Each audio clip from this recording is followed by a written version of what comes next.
July গণঅভ্যুত্থানে private ছিল এইটা বলে প্রাইভেটকে ছোট করবেন না, প্রাইভেট বহুত আগ থেকে ছিল।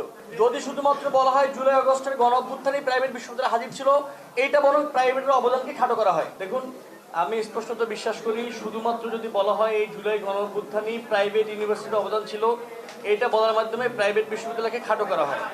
প্রাইভেট বিশ্ববিদ্যালয় শুধুমাত্র জুলাই গণঅভ্যুত্থানের সময় পলিটিক্যালি আমাদের এই পেরিফেরিতে হাজির ছিল না। প্রাইভেট বিশ্ববিদ্যালয়ের আগ থেকেও 2015 সালের ভ্যাট বিরোধী আন্দোলনে আমরা তাদেরকে দেখেছি। এই কোটা সংস্কার আন্দোলনের আগে 2018 সালে যে কোটা সংস্কার আন্দোলনটি হয়েছিল, সেখানেও প্রাইভেট বিশ্ববিদ্যালয়ের ছাত্ররা ছিল। আমরা তখনও দেখেছি নর্থ সাউথের ছেলেরা প্লাকার্ড নিয়ে দাঁড়িয়েছে যে আমরা ঢাবির পাশে আছি। সুতরাং যদি শুধুমাত্র বলা হয় জুলাই আগস্টের গণঅভ্যুত্থানেই প্রাইভেট বিশ্ববিদ্যালয় হাজির ছিল, এইটা বরং প্রাইভেটের অবদানকে খাটো করা হয়।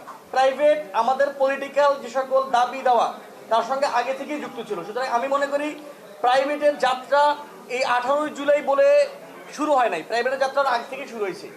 18 জুলাই বলে শুরু হয়েছে বলার মাধ্যমে প্রাইভেটকে একটা ন্যারো জায়গায় নিয়ে ফেলায় দেওয়া হয়, এটা প্রথমত মুশকিল। সুতরাং প্রাইভেটকে আমরা যখন রিড করব, আমরা যখন প্রাইভেট নিয়ে কথা বলবো, আমাদের মনে রাখতে হবে যে প্রাইভেট আমাদের দাবি দেওয়ার সঙ্গে বহু আগ থেকে এক একটা পোষণ করে, প্রথম কথা। দ্বিতীয় যে ব্যাপারটা হচ্ছে যে জুলাই গণঅভ্যুত্থানের মাধ্যমে আমরা অনেক কিছু পেয়েছি, নতুন বাংলাদেশ, স্বাধীন বাংলাদেশ, অনেক কিছু পেয়েছি। এই সব কিছু পাওয়ার মধ্যে সবচেয়ে বড় পাওয়া আমরা একটা নতুন পলিটিক্যাল কমিউনিটি পেয়েছি, একটা নতুন রাজনৈতিক জনগোষ্ঠী পেয়েছি।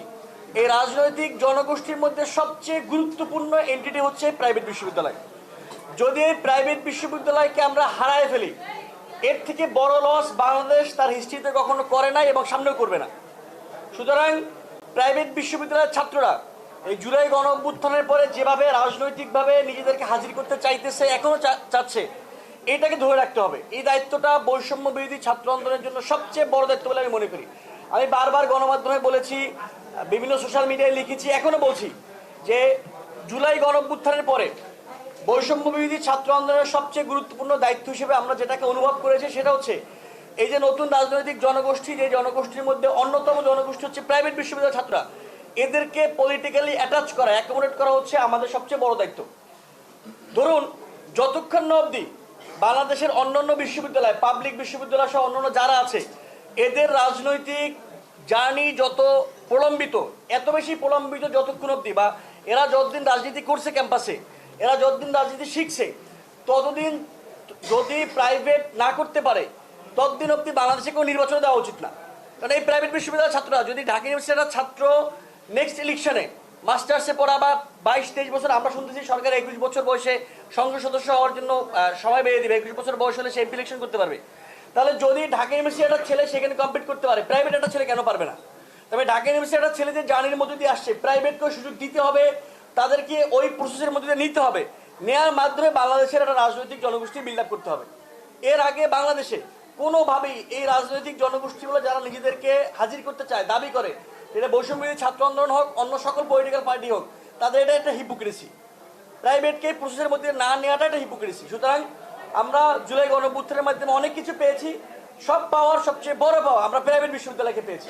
প্রাইভেট বিশ্ববিদ্যালয়ের ছাত্রদেরকে আমরা এটা রাজনৈতিক জনগোষ্ঠীতে পেয়েছি, তাদেরকে প্রসেসের মধ্যে অন্তর্ভুক্ত করা, তাদেরকে একটা রাজনৈতিক সত্যিকারের রাজনৈতিক জনগোষ্ঠী হিসেবে গড়ে তোলা আমাদের জুলাই গণঅভ্যুত্থানের পরে সবচেয়ে প্রধান কর্তব্য। এর চেয়ে বড় কর্তব্য আর কিছু নাই।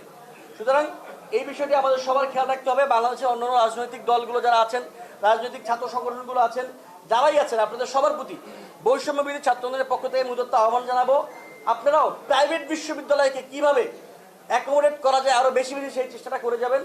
আমরা যেমনটা দেখেছি যে গুলশানে, মিরপুর ডিওএইচএসে এর আগে কোনো আন্দোলন হয় না, এইবার হয়েছে। সুতরাং এই যে এইবার হয়েছে, এই সকল জায়গার যে সকল ইউনিভার্সিটি, তাদেরকে আমাদের রাজনৈতিক জনগোষ্ঠীর মধ্যে নিয়ে আসতে হবে। আমি জাস্ট এই দুইটা কথা বললাম। এই দুইটা কথার মাধ্যমে আমি সাংবাদিক বন্ধুরা যারা আছেন বা পরবর্তীতে আমার এই কথাগুলো যারা শুনবেন, বাংলাদেশের রাজনৈতিক পিপলরা, আপনারা দয়া করে এই দুইটা ব্যাপার মনে রাখবেন। কখনোই জুলাই গণঅভ্যুত্থানে প্রাইভেট ছিল এইটা বলে প্রাইভেটকে ছোট করবেন না, প্রাইভেট বহুত আগ থেকে ছিল।